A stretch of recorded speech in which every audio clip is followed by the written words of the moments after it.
Joining me now is Julia Peacock. She is a candidate for California's 42nd District, U.S. Congress. Julia, you're in studio. Hey, how you doing? Live, no Skyping today, so yes, we're close. Yes, you ran in 2018. I did. First of all, who's the incumbent and how bad a guy is he? Well, how long do you have? Okay, Ken Calvert. He was elected in '92. The district has been shifted a number of different times until now we arrive at the 42nd, which it's been that way since I think 2008.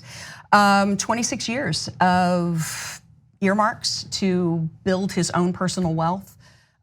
He's at this point 98, 99% supporting of Trump's administration, which means he's against healthcare, he's against LGBTQ plus rights, he's against public school, which really affects me because I'm a public school teacher. So he's pretty bad dude, really. Yeah, I thought for sure you were gonna say that he's 98, 99 years old. I was like, whoa, man.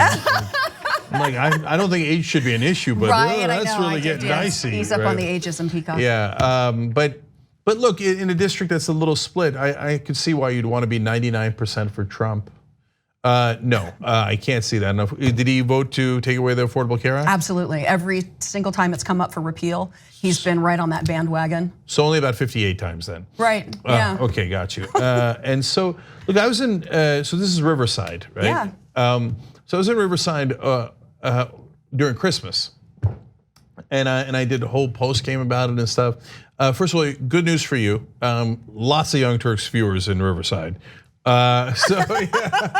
Give him a shout out, yeah. Thank you. In fact, my 8-year-old son asked me, did we come to a town where everyone knows you? Oh, that's awesome. Okay. That is fantastic. So we gotta reverse the 2018 results. I agree, here. I agree. Although we did some good in 2018. So talk to me about 2018, what happened in that run? 2018, on a wing and a prayer, a completely volunteer-based grassroots campaign, with about 1/10 of my opponent's fundraising. We knocked on 30,000 doors.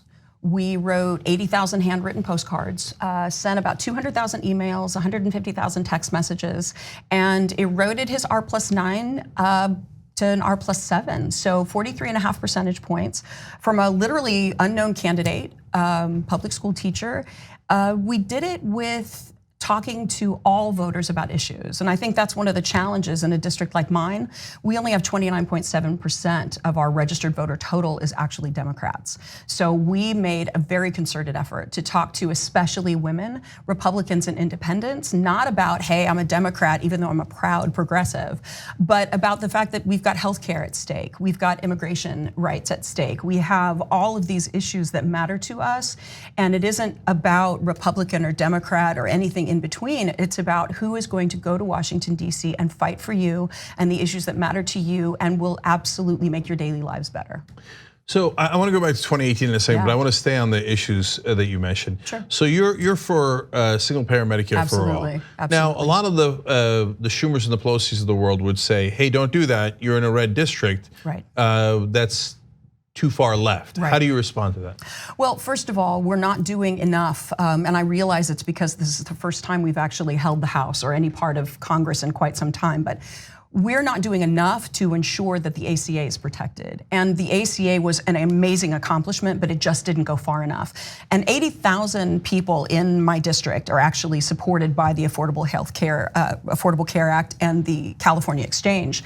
Unfortunately, with every conversation we've had, despite even John Roberts saying, no, the individual mandate is okay, we have this entire group of people who still believe that it's okay to make billions of dollars in profits on the sick and the dying. And I think that's really where we have to have a larger conversation, where we get profits and that whole capitalistic free market out of our healthcare. And it's not impossible because there are countries all over the world, even though if you're playing a drinking game now, Venezuela, besides Venezuela, that actually has the kind of healthcare system that is more of a socialized medicine, but actually ensures that from the time you're born, actually even in your mother's womb, that you are fully covered. And I've seen it with a friend of mine at Works, even out of pocket. She was not covered in Canada. Her husband's Canadian. She ended up having one of their children in Canada. She paid $1,800 total out of pocket to have that baby. And at the minute the baby was born, that baby was fully covered 100%. If we can do it in countries like France and we can do it in countries like Canada without sacrificing national security, without sacrificing those things that are important to the general safety and welfare of the country, then it's not enough to say we're just going to fix the Affordable Care Act. So I think that if the media covered progressives fairly, we would win nearly every election. Because of the issues. Because of the issues. And I don't say that because I'm a progressive, I say that because I'm really good at reading numbers. Like if it's a 7 and a 0, that's a 70, right? And so 70% of Americans want Medicare for all. A majority of Republicans want it. A majority of Republicans want to raise taxes on the rich. 3/4 of Americans want to raise taxes on the rich. I can go on and on. Absolutely. They agree with us on all these issues, despite all the propaganda done in the mainstream media against those ideas. So if you're in a red district, Medicare for all isn't going to hurt you. It's going to help you. Absolutely. Right. And so I don't have time to listen to people say, well, this is the way we've always done it and this is the way you should do it. If we keep doing that in California 42nd Congressional District, we're going to continue to lose. This guy has been in office, this is 26 years now. This is another election that he's won, and despite the great efforts that we made to get there. So we cannot continue to beat that same dead horse. And we've seen the problem, you know the problem. We are now, the Democratic Party has now been called, we're elitist. We have lost the blue collar worker. So if the advice from the establishment were working, I could take that advice and I could run with it and roll with it. But as I mentioned before we went live, I talk to women, specifically women. We vote more. That's just the hard, cold facts. We made a concerted effort to speak to Republican and independent women at the door. And apart from the times where their husbands answered and wouldn't let them talk to us, she's not home, she's not interested. Every single time we got that voter at the door and talked, we didn't tell them, I'm Julia Peacock and here's what I'm gonna do for you. We literally, every single person that talked to somebody said, what issues matter to you? And I think that I know it caught people off guard. And then we'd have to do a little, okay, if there's a toddler hanging onto your leg, maybe I need to talk about preschool and I need to talk about healthcare and I need to talk about public school. And now I need to talk about how you're gonna be able to afford to put this kid or however many kids you have into college with the outrageous amount of student loan debt we have. But Julie, yeah, those things where you're trying to help the average citizen seems radical. Crazy Julia, trust me. But the mainstream media literally says that, so it's maddening. So I'm curious in your case, because it's not the heart of LA. It's not a big city in that sense, and it's kind of you could argue it's a sleepy backwater. It's not really, but it's all the districts are about the same size. Absolutely, and I understand what you're saying. Yeah. So the New York Times and the Washington Post aren't writing about it 24/7. CNN isn't covering it. So I'm curious though, local media, do you think they gave you a fair shake in 2018 or no? No. We have one paper that covers, they're the same ones who own the Orange County Register. It's the Press Enterprise, is the only newspaper we have in the area besides some local community papers. And the editors, hook, line, and sinker, have been supporting Ken Calvert ever since he came into office. And they never talked to me, they never discussed anything with me. They literally just full bore said Ken Calvert's our guy, and here's why. And it makes no sense as to why, because there isn't anything that he has done in our community that has actually helped our community. Most of what he's done, whether it's freeway enhancements or any other infrastructure projects, have all been directly linked to his own personal real estate properties. Even with the expansion of the 91 and the extra expressway that comes up from the 15 and that thing we get stuck on every day and sometimes pay $20 to be in a fast track to get stuck, he earned about $1.5 million in personal gains in his properties within a 1 mile radius of all of that. So, there is no media. We don't have a television station. We have some local radio stations, and I did do some media buys there. But every time a controversy came up, every time I was accused of being unhinged or extreme, then I got a call from the one reporter they have. And I do not, I do not underestimate at all the damage that has been done to print media. We can't, and despite how incredibly important what we're doing here, what you do, and reaching people digitally, print media is not surviving. And so what you see happen is you had this great giant group of 100 different reporters that were covering all the beats in the area. There is now one. There are about 10 reporters that work for this paper. And so a candidate like me that's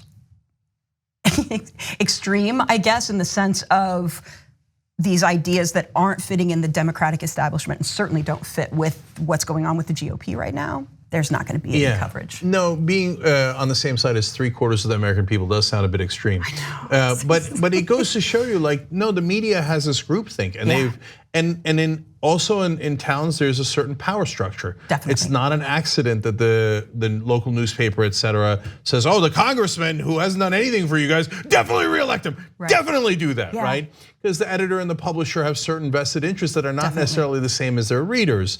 So I am curious though, I wonder if the Ocasio-Cortez victory challenged the groupthink a little bit. I wonder if they cover you differently this time around, because like it was last time, it was conventional wisdom through and through, and I saw it in a million races. Sure. Oh, you're a public school teacher, Julia, you got no chance, right? Like or what right do you have to run? What qualifies you as a public school teacher? Right, somehow with almost no money. Yeah, I know, right?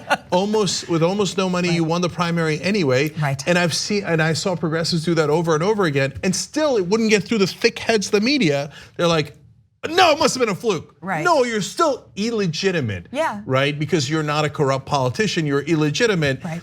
So I wonder if AOC's win gets them to maybe change that way of thinking at all. I don't know, have you seen any of that yet? No, or no? And I'm not going to hold my breath about it. For example, when I ended up, I do have a Democratic challenger, and when they said, someone else has jumped into the race against Calvert, they mentioned my name, but they don't show my picture.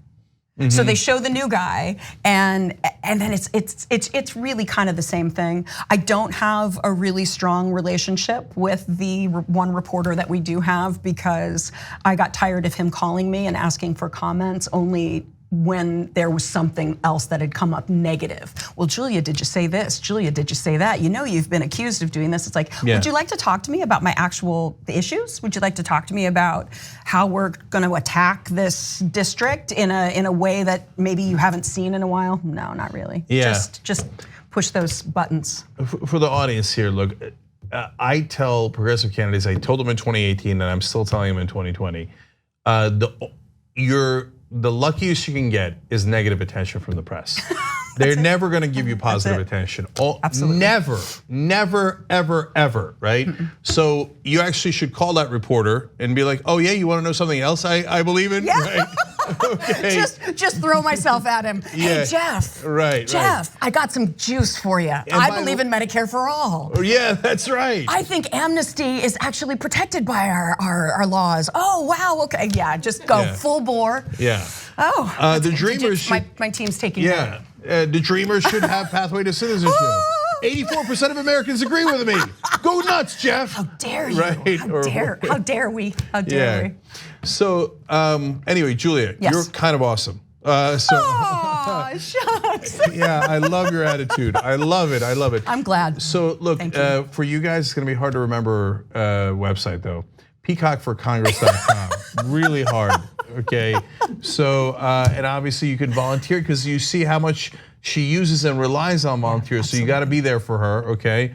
I assume no corporate PAC money. No corporate PAC money. Yeah, of course. So you got to donate, guys. Yep. That's how we do this. So all the links will be down below if you're watching this later on YouTube or Facebook. Julia Peacock, thank you. Cenk, Breath of fresh air. Hey, fresh air. Yeah. Not unhinged. No. I think being with the overwhelming majority of the American people does not make you unhinged. It makes you an American. Excellent. You heard it from Cenk.